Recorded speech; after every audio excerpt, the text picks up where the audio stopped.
Всем привет! Мы продолжаем рассматривать масштабные модели американских сидельных тягачей в масштабе 1 к 43 от производителя XO Models, и в сегодняшнем видео я хочу вам показать долгожданную для меня новинку. Это International Eagle Cap Over, который копирует прототип 1995 года.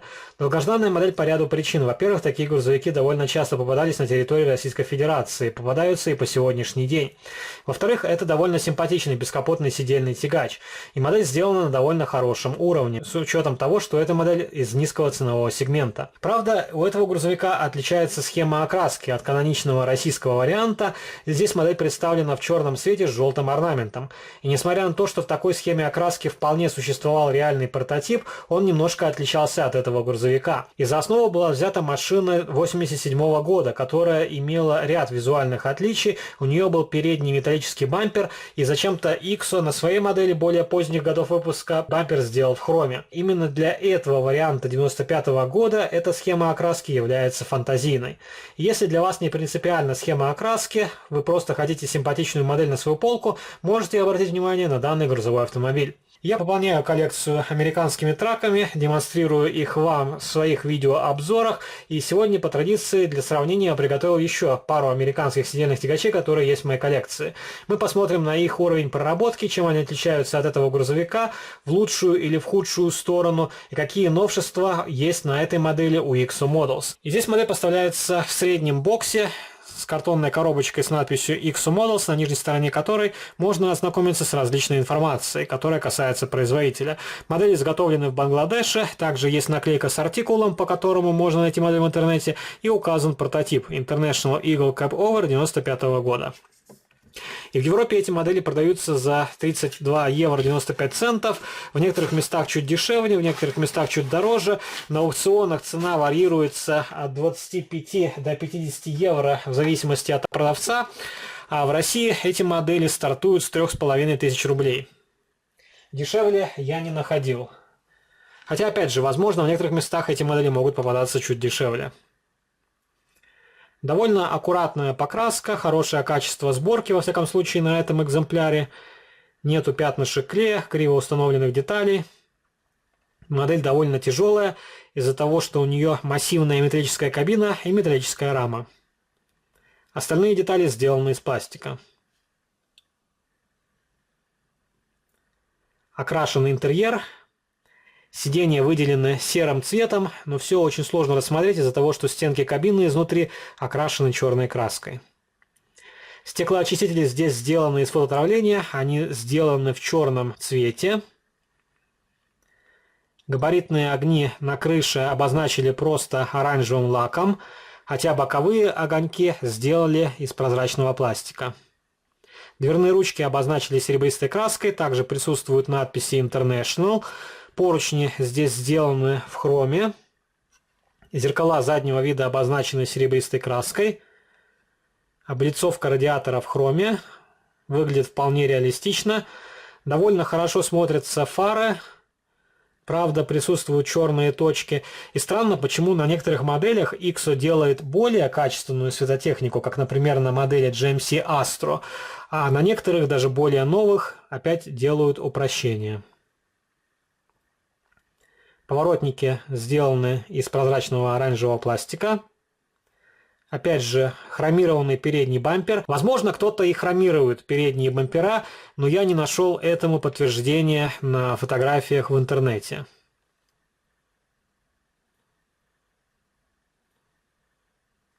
Установили передний и задний регистрационные номерные знаки.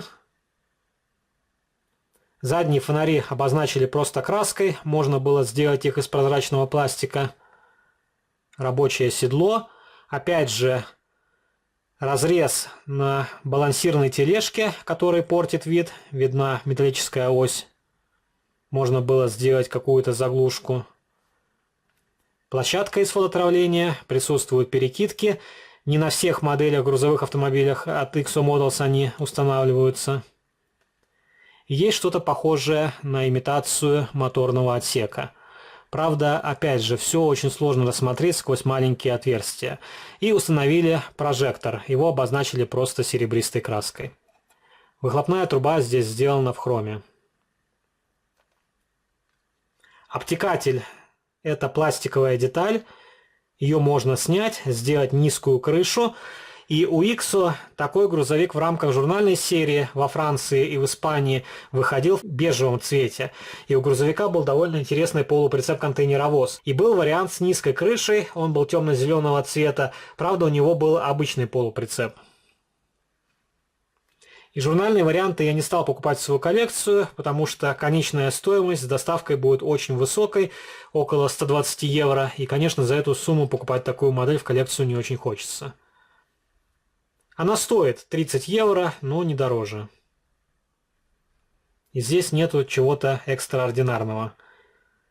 Средний ценовой сегмент и средний уровень проработки.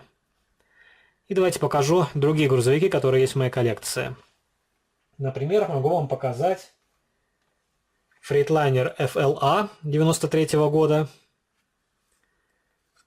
Грузовик с кабиной, как из фильма «Терминатор 2». И, кстати, у Иксо в рамках журнальной серии выходил киношный вариант «Эвакуатор». Но, опять же, за него тоже заломили такую цену, что эту модель покупать в коллекцию не очень хочется. Какие упрощения у этого грузовика по сравнению с более поздним International Eagle? Это задние фонари. Здесь они в виде декали, просто оранжевый и красный огонек.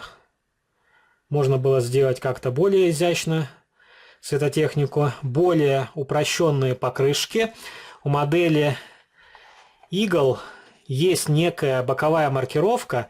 Конечно, не такая, как на покрышках от Maestro Models, даже на покрышках Start Scale Models лучше детализация. Но, тем не менее, это уже какой-то шаг вперед. Я очень надеюсь, что на последующих моделях Иксо будет делать похожую резину. Потому что даже с такой детализацией покрышка выглядит более реалистично. И здесь другой рисунок протектора. Кстати, покрышки установлены задом наперед. Надо будет переобуть резину, чтобы направление смотрело в одну сторону.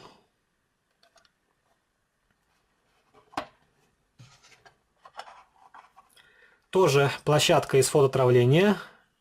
Отсутствуют перекидки, выхлопные трубы в хроме, хромированные поручни, зеркала заднего вида обозначены серебристой краской, как и облицовка радиатора, а передний бампер сделали хромированным. Тоже странное решение, можно было сделать облицовку радиатора в хроме.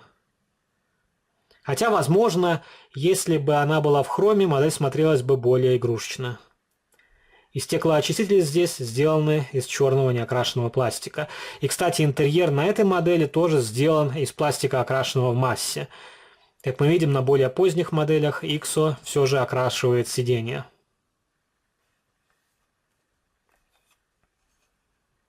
Правда, протектор мне больше нравится у Freightliner. И покажу вам еще один сидельный тягач. Это International Lone Star 2010 года. В черном цвете. И в такой схеме окраски это был первый грузовик у Иксо Models. Затем вышли другие варианты, но я уже не стал их покупать в свою коллекцию. Был, по-моему, синий грузовик, бордовый грузовик, бежевый. И еще какой-то вариант окраски был. Возможно, Иксо выпустит и Eagle тоже в других вариантах окраски, в более правдоподобных. Тогда уже я рассмотрю второй вариант приобретения в свою коллекцию. Lone Star тоже очень симпатичный сидельный тягач. Массивный грузовик. Правда, модель не такая тяжелая из-за того, что спальник здесь сделан из пластика. Обилие хрома. Опять же, упрощение — это задние фонари. Присутствуют перекидки. Также надпись International на задней стенке кабины.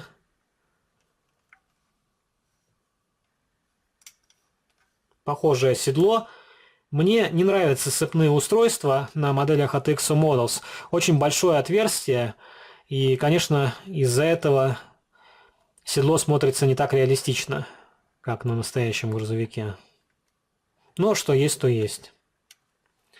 Вот такой довольно симпатичный бескапотный сидельный тягач. Еще раз повторюсь, с фантазийной схемой окраски именно для этого трака. Если для вас не принципиальна схема окраски, можете приобрести эту малейшую коллекцию.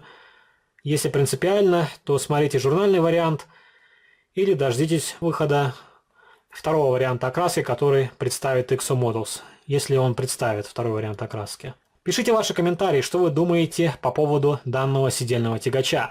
Понравилась ли вам данная масштабная модель? Если вам понравился видеоролик, не забывайте поддержать его лайком. Также вступайте в мои группы в социальных сетях ВКонтакте и Фейсбуке. Жмите на колокольчик и также можете заглянуть на мой второй канал, там тоже выкладываются видеоролики на масштабные модели из моей коллекции. А на сегодня это все. До новых встреч. Пока-пока.